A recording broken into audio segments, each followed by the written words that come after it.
Hello everyone, welcome to the channel of KV Teachers Guild। बच्चों, आज इस video में हम कक्षा 6 हिंदी के दूसरे पार्ट बचपन के एनसीईआरटी प्रश्नोत्तर डिस्कस करेंगे। पहला प्रश्न है, लेखिका बचपन में इतवार की सुबह क्या क्या काम करती थी। पाठ की लेखिका है कृष्णा सोबती। उन्होंने एक संस्मरण लिखा है, अपने बचपन की कुछ बातें बताई है पाठ में। तो इतवार, जिस दिन स्कूल की छुट्टी होती थी, घर पर वो कौन कौन से काम करती थी। बचपन में इतवार की सुबह लेखिका अपने मोजे धोती थी, फिर जूतों पर पॉलिश करके उन्हें चमकाती थी और घर के सभी बच्चों को ये दोनों काम खुद ही करने होते थे। दूसरा प्रश्न है, तुम्हें बताऊंगी कि हमारे समय और तुम्हारे समय में कितनी दूरी हो चुकी है। इस बात के लिए लेखिका क्या क्या उदाहरण देती है। लेखिका बताती है कि उनका जो बचपन था और आजकल आपका जो बचपन है, दोनों किस तरीके से अलग है, दोनों में कितनी दूरियां हो चुकी है, टाइम कितना बदल चुका है, चीज़ें कितनी अलग है आजकल। तो इसके लिए कुछ एग्जाम्पल्स भी उन्होंने दिए हैं, वो आपको बताने हैं। लेखिका अपने समय से आज के समय की दूरी को बताने के लिए निम्नलिखित उदाहरण देती है। सबसे पहले तो तब उन दिनों रेडियो और टेलीविज़न की जगह कुछ घरों में ग्रामोफोन होते थे। जैसे आजकल सभी घरों में रेडियो है, टेलीविज़न है, आजकल तो इनफैक्ट मोबाइल फ़ोन है, इंटरनेट है। तो उन दिनों कुछ घरों में ही ग्रामोफोन हुआ करते थे और अब उनकी जगह रेडियो और टीवी आ गए हैं। पहले कुल्फ़ी होती थी, अब आइसक्रीम हो गई। कचौड़ी समोसा अब पैटीज़ बन गया है। शहतूत, फालसे और खसखस के शरबत का स्थान कोक पेप्सी ने ले लिया है। तो दोनों समय में बहुत अंतर है। पाठ से पता करके लिखो कि लेखिका को चश्मा क्यों लगाना पड़ा। चश्मा लगाने पर उनके चचेरे भाई उन्हें क्या कहकर चिढ़ाते थे। लेखिका को रात में टेबल लैंप के सामने बैठकर पढ़ने के कारण उनकी नज़र कमज़ोर हो गई थी।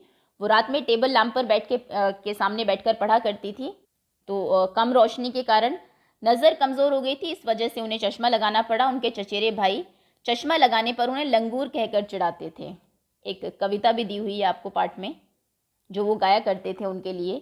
लेखिका बचपन में कौन सी चीज़ें मज़ा लेकर खाती थी, उनमें से प्रमुख फलों के नाम लिखो। लेखिका बचपन में चॉकलेट, कुल्फ़ी, शहतूत, फालसे के शरबत, चॉकलेट, पेस्ट्री तथा फल मज़े लेकर खाती थी। कुछ प्रमुख फल काफल और चेस्टनट थे। अगला प्रश्न है, लेखिका ने बचपन में हवाई जहाज की आवाज़ें, घुड़सवारी, ग्रामोफोन और शोरूम में शिमला कालका ट्रेन का मॉडल ही आश्चर्यजनक आधुनिक चीज़ें थी। क्योंकि उस टाइम ये नहीं होंगी। हवाई जहाज़ की आवाज़ें अगर आपको आती है तो बच्चे आश्चर्यचकित हो जाया करते थे। घुड़सवारी, ये सभी चीज़ें मॉडर्न थी उस टाइम पर। ग्रामोफोन होना किसी के घर में और शोरूम में शिमला और कालका ट्रेन का मॉडल लगा था। आज क्या क्या आश्चर्यजनक आधुनिक चीज़ें तुम्हें आकर्षित करती हैं, उनके नाम लिखो। आजकल mobile, Kindle, metro train, computer, internet, robot जैसी आधुनिक चीज़ें मुझे आकर्षित करती है। इसके अलावा इसका उत्तर आप अपनी तरफ से कुछ और भी लिख सकते हैं। आगे है अनुमान और कल्पना। पहला प्रश्न है, सन 1935 से 40 के लगभग लेखिका का बचपन शिमला में अधिक दिन गुजरा। उन दिनों के शिमला के विषय में जानने का प्रयास करो। काफ़ी चीज़ें पाठ में लेखिका ने बताई भी है। लेखिका का बचपन अधिकांशतः यानी कि ज़्यादातर शिमला में गुजरा। उन दिनों शिमला विकसित होने लगा था। वहाँ रेस्टोरेंट, मॉल, अच्छी दुकानें आदि खुल गई थी। छोटी छोटी पहाड़ियों से घिरा शहर, चढ़ाई चढ़कर गिरजा मैदान पहुँचना और उतरकर मॉल जाना, ये सब घटनाएं सुखद थीं। संध्या के समय धुंधलके में गहराते पहाड़, रिज पर बढ़ती रौनक, मॉल के दुकानों की चमक और स्कैंडल पॉइंट, ये सभी शिमला की खूबसूरती की झलक दिखाते हैं। दूसरा प्रश्न है, लेखिका ने संस्मरण में सर्वर के माध्यम से अपनी बात बताने की कोशिश की है। एक दो बार बीच में ये नाम आया है, लेकिन सर्वर का कोई परिचय नहीं दिया है कि सर्वर कौन था, ऐसा पाठ में नहीं बताया गया है। कुछ सेंटेंस उन्होंने शुरू किए हैं सर्वर नाम से। अनुमान लगाइए कि सर्वर कौन हो सकता है। इस संस्मरण में लेखिका ने 2 बार सर्वर का नाम लिया है। इसके अलावा उस व्यक्ति के लिए अन्य संबोधन का प्रयोग नहीं हुआ है।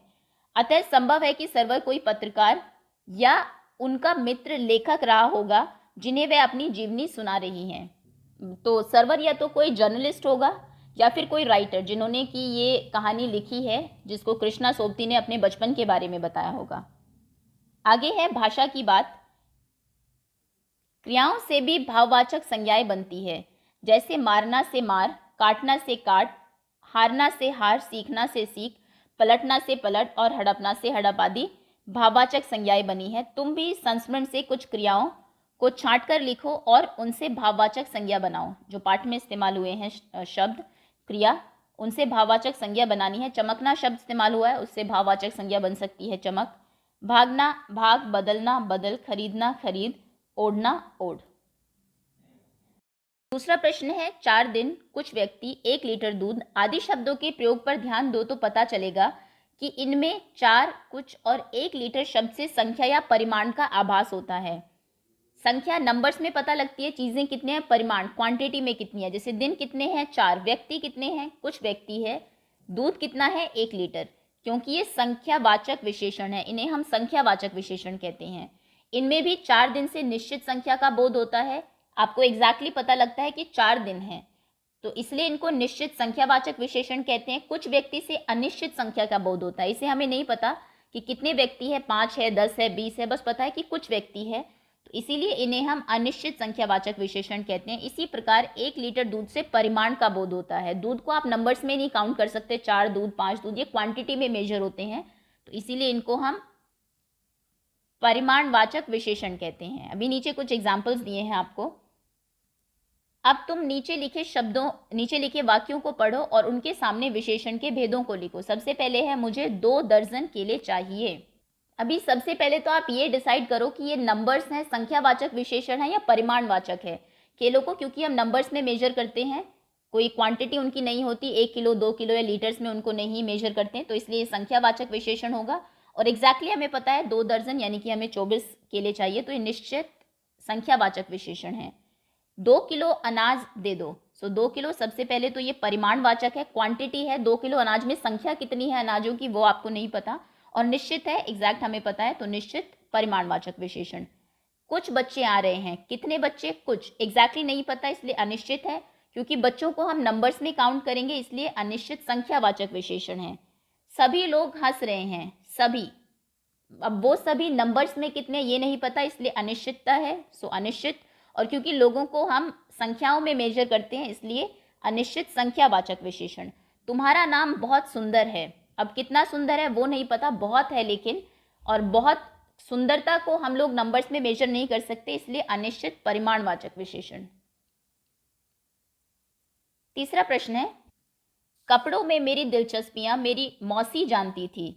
इस वाक्य में रेखांकित शब्द दिलचस्पियां और मौसी संज्ञाओं की विशेषता बता रहे हैं। दिलचस्पियां किसकी थी, मेरी, मौसी किनकी थी, मेरी, इसलिए ये सार्वनामिक विशेषण है। ये विशेषता तो बता रहे हैं लेकिन ये सर्वनाम भी तो हैं। सर्वनाम कौन होते हैं, संज्ञा के बदले जो बताए जाए। तो मेरी मौसी यानी कि कृष्ण सोबती की मौसी, तो उन्होंने नाम की जगह मेरी लिखा है। विशेषण भी है और सर्वनाम भी है इसलिए इन्हें हम सार्वनामिक विशेषण कहते हैं। सर्वनाम कभी कभी विशेषण का काम भी करते हैं। पाठ में से ऐसे 5 वाक्य आपको ढूंढ कर लिखने हैं जहाँ पर सर्वनाम विशेषण की तरह काम कर रहे हैं। मैं तुमसे इतनी बड़ी हूँ कि तुम्हारी दादी भी हो सकती हूँ और नानी भी। सो इसमें तुम्हारी दादी, ये तुम्हारी एक सार्वनामिक विशेषण है। बचपन में हमें अपने मोजे खुद धोने पड़ते थे, सो अपने, ये एक सार्वनामिक विशेषण है। हम बच्चे इतवार की सुबह, हम बच्चे, हम एक सार्वनामिक विशेषण है। हमारा घर, ये भी सार्वनामिक विशेषण है। अपने अपने जूते पॉलिश करके चमकाते, यह गाना उन दिनों स्कूल में हर बच्चे को आता था। ये 6 एग्जाम्पल दिए हैं, कोई भी 5 आप लिख सकते हैं। तो ये थे एनसीईआरटी के प्रश्नोत्तर दूसरे पार्ट बचपन के। उम्मीद है सभी प्रश्न आपको समझ में आ गए होंगे। Okay, thank you so much for watching.